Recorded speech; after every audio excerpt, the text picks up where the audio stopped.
Hello, everybody. I'm Cynthia Kane, and I am one of the reference and instruction librarians at Emporia State University in the Libraries and Archives. In this video, I'm going to be showing you how to access some education-related databases through the library's webpage, and I'm also going to be giving you some tips on how to search effectively in these databases. We're going to move to a new tab on Google Chrome. Now, I should mention here that you can use any browser that you're comfortable using on your computer or other device.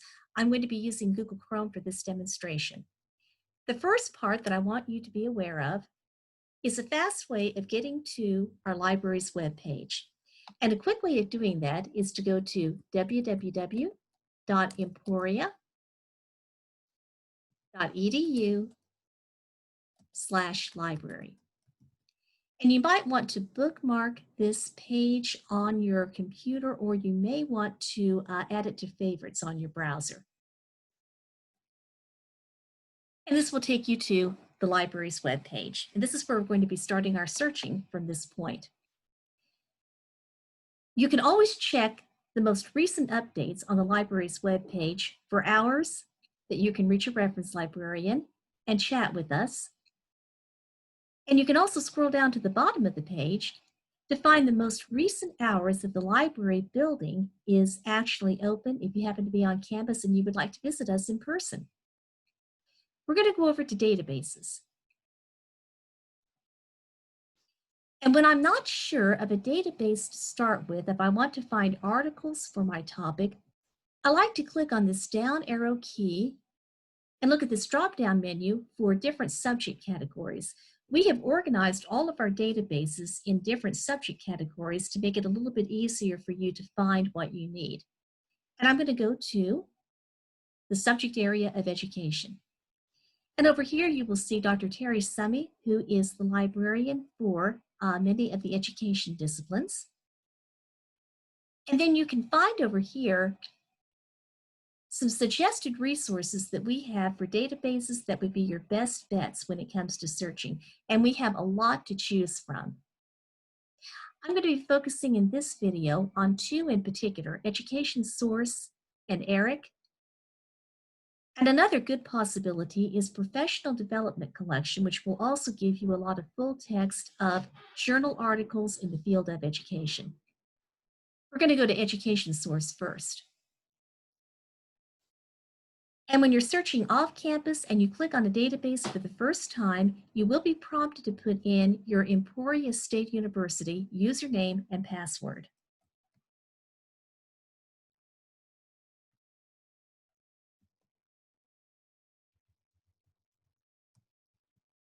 And we'll log in. Now, as long as you stay in this browser session, you can actually then navigate from one database to the next without having to log back in again. One of the first hints that I would give you on searching Education Source or any other database that gives you this option is to go to an advanced search. And the reason I like advanced search is that it's going to let me limit and focus my keyword searching so that I'm actually finding what I need. One of my favorite ways of limiting is to go up here to abstract. And when I do this, I'm going to be telling the database that I want to search for specific keywords in the abstract or the summaries of articles. Now, the reason I'm doing that is that many of our databases, including the Education Source database, actually have the complete full text of many journal articles. If I do not limit my keyword search to the words that are actually appearing in the abstracts of the article, the database will be searching for any instances of my keywords as they would appear in the complete full text of an article. That would mean that I would get more results, but it also means that the results that I retrieve may not be that relevant to my information need. It's just going to pull up anything that happens to mention my keywords without being intuitive enough to know what I'm really looking for. But doing a search in the abstract will really help narrow your search from the very start. We're going to go over here, and I'm going to be doing a search on elementary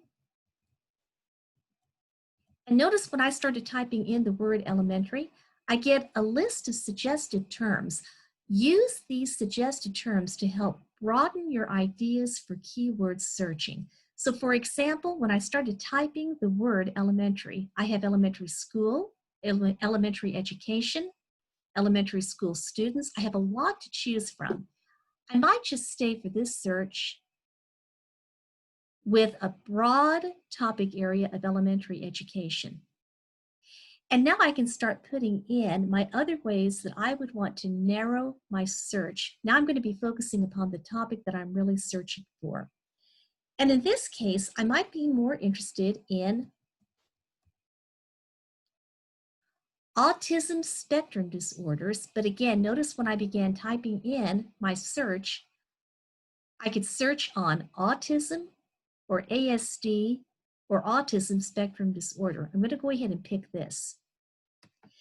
Now, depending upon a search that your professor would want you to do, it's fairly common for your professor to say that they would want you to focus upon finding scholarly peer-reviewed journals. And these are journals that are actually reviewed by a series of experts before the articles are published. So it's a little bit different from just going out to Google or even to Google Scholar and just finding anything that anyone may have put online.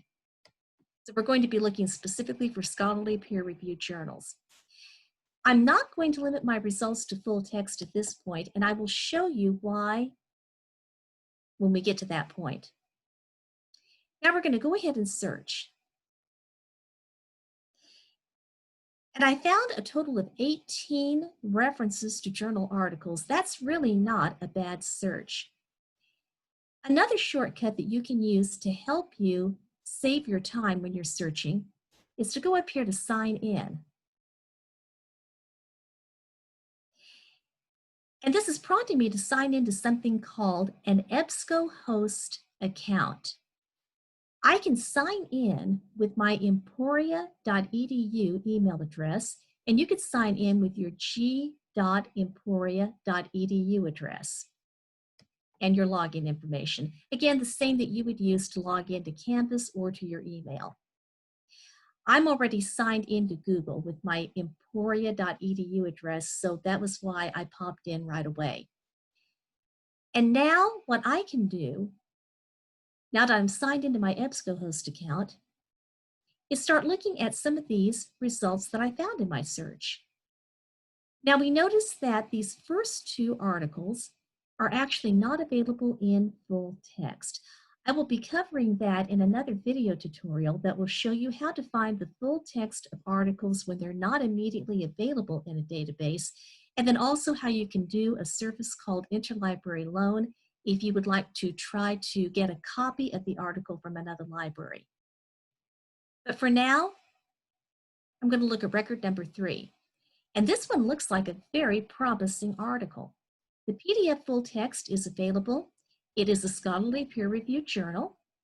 So if I wanted to, I could click on the PDF full text and I could read the article online. I could also download the article to my computer.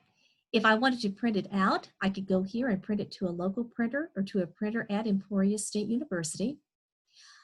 I could also start a folder on my Google Drive account, and I could save that article directly to Google Drive. And if I were doing a working bibliography or a working references list, I could go here to Cite. That button is not that obvious, so I always want to show people what that looks like. Now that button actually took the information from the record to generate a citation for the article in a variety of citation styles, including one that you will be using in education, which is the APA format, the American Psychological Association. I'm going to give you a heads up because sometimes this is very easy to miss. I could copy and paste this citation or this reference and paste it into a working bibliography or a working references list. However, these may not be 100% correct according to APA style. The reason is that a citation generator will only take the information in the database and convert it into a citation, but that original information in the record may not be accurate, and a citation generator is not intuitive enough to make all the changes to conform to different citation styles. This one happens to be a very good example.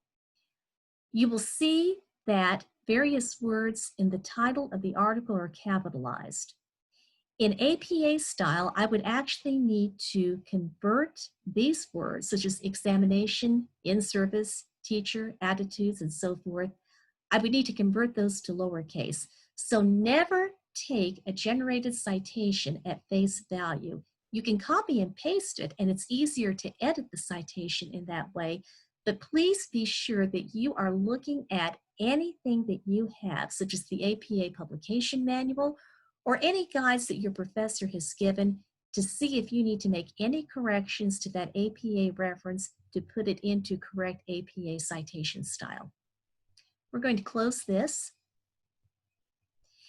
Another hint I wanted to give you is that over here, I'm actually not going to click on my back button in my browser to go back to my search results. The reason is that this is like an online form that you may have completed on your browsers in the past. If I clicked on that back button in the browser, it might actually have timed me out of the search in my database since I'm logged in, and then I would just have to start all over again, and no one wants to do that. So rather than using the back button, use the navigation within the search itself. So we're going to click on this navigation field for result list. And this takes me back to the results of my search. Now remember, I'm signed in as myself up here on my EBSCOhost account.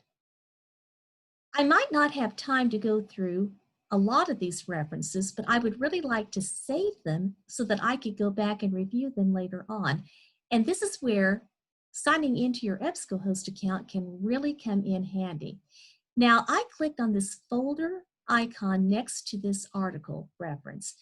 My screen will look a little bit different from yours because I have actually created different subfolders in my EBSCOhost account for different topics. But I'm going to say that I want to save this to my folder of information, and you see that changed. And I can keep doing this with any of these that would look interesting, including record number 3 that had the PDF full text. And I'm going to choose one more. Now the advantage of doing this is that when I go back up here to folder, you're going to see that I have a lot of articles saved because I've been doing a lot of research on various topics. But the articles that I saved are now within this folder, along with the PDF full text if that was in the original reference to begin with. These articles and these references will stay in my folder until I decide that I am ready to delete them. Then I could select what I wanted to delete. So these are permanent until I decide to delete them. If I wanted to reorganize my articles that I've saved in my EBSCOhost account, and you can see that I have different folders here, I can click on New, and then I can create a new folder with the title of my research project, and then I can start moving the articles that I've saved into my new folder. This comes in incredibly handy if you're juggling a lot of research projects and you would like to keep all of your references and your articles organized in different places so that you don't lose them later on. We'll go back, again, using the navigation within the database. When you're signed into your EBSCOhost account in Education Source or other databases, there's something else that you can do. You can go to Search History, and any searches that you've done, as long as you have not exited that database, will be here in your search history. I like this search, but I don't necessarily, again, have time to go through it. But I'd like to save that search history because when I have more time, I would like to return to the Education Source database and then search for that particular search history again. I clicked on the search to save it, and then I'm going to go over here to save searches. And I can name this ASD. I can name this whatever I would want. It's in the education source database. This search is saved as permanent, again, until I decide that I'm done with it and I would like to delete it. And I'm going to go ahead and click on Save. And the great thing about this, you can see that I have a lot of searches that I have saved. When I go back into the education source database, even after a few days, I could sign into my EBSCOhost account again. And then I could click on Search History, and I could retrieve the search that I've saved, or more than one search within that database, and then I can run it again. And if any articles have been added in the meantime that fit the parameters of that search, I might actually get some new articles when I run that on another day. So again, these are some different hints to save your time and to help you become a better and efficient searcher when it comes to different databases. Up here, I can also go to Choose Databases. Now, you might remember under the category of education, we had several education-related databases. We searched in the education source database. However, if I were to go to Choose Databases, I could choose other education-related ones here, such as Professional Development Collection, and when I scroll down here, ERIC. So it's possible to actually search more than one database at the same time.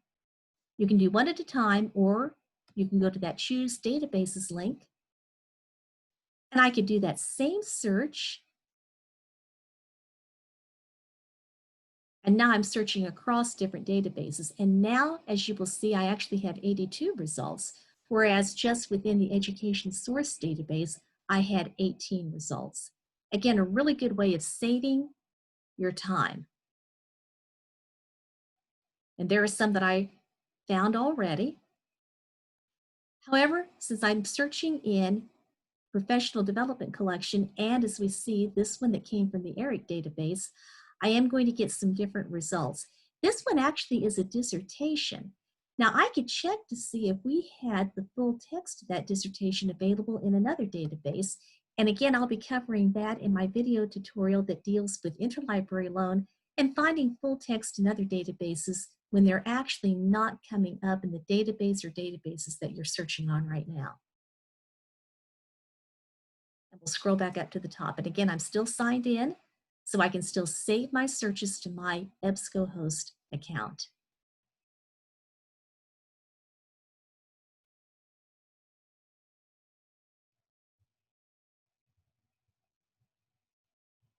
And we're going to go back here.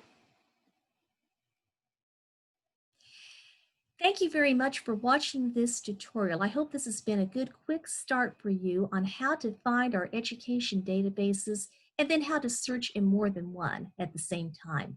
Remember that you can always reach us for help with your research. You can go to www.emporia.edu/library. You can call us at 620-341-5207, which will take you to our reference desk.